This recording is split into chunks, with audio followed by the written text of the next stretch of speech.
Hæstvirtur innanríkisráðherra Hanna Birna Kristjánsdóttir tekur til máls. Virðulegur forseti, ég veit ekki hversu oft ég þarf að segja það hér og annars staðar og ég held að Valgerður Bjarnadóttir hv. þingmaður, talandi trúnað, ætti nú að læra að virða hann sjálf. Ég hvet hana til þess að kynna sér þingsköpin áður en menn fara hér mikinn og vitna í samtöl á nefndarfundum. En ég held líka að hv. þingmaður Mörður Árnason, sem hefur umrætt minnisblað, búinn að upplýsa það hér að hann hafi minnisblað undir höndum. Ég bara hvet hann til þess að upplýsa þingheim það hvað hann fékk minnisblaðið. Vegna þess að minnisblaðið sem hefur verið í gangi á ýmsum fjölmiðlum og hér og þar ekki sambærilegt við nein gögn í ráðuneytinu. Þannig ég bara hvet hv. þingmann endilega til þess að koma með gagnið.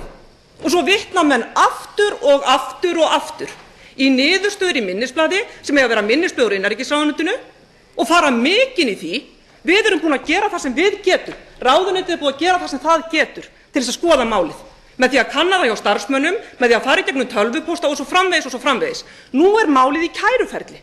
Það hinn löglegi, eðlilegi farvegur. En áframhalda menn að tala málið. Áframhalda menn því að bera fram ásakanir í garð fólks lítur á þessum máli. Ef við ekki að bíða eftir niðurstöðunni áður en við fellum slíka dóma. Það hefur ekkert staðið á ráðuneytinu að skoða það með neinum hætti. Og já, það læðist að manni sá grunur þegar það alveg sama á hvaða vettvangi upplýst málið, hversu oft upplýst það og það sé komið í kæruferli að menn haldi áfram ásakandar. Þá læðist eðlilega að manni sá grunur að málið snúist eitthvað allt annað heldur en trúnaðarupplýsingar gagnvart hælisleitendum. Það snúist pólitík, það snúist að koma í veg fyrir það að ráðuneyti geti með trúverðugum hætti unnið að þessum mikilvægu málefnum og það snúist það að koma í veg fyrir að sá ráðherra sem hér stendur geti innleitt breytingar sem sannarlega ágreiningur Já, það læðist að manni sá grunur að það snúist það. Það hefur ekki staðið á innanríkisráðuneytinu, starfsmönnum þess eða embættismönnum að kanna málið. En ég hvet hv. þingmenn sem upplýsa það hér eins og það sé bara ekkert eðlilegt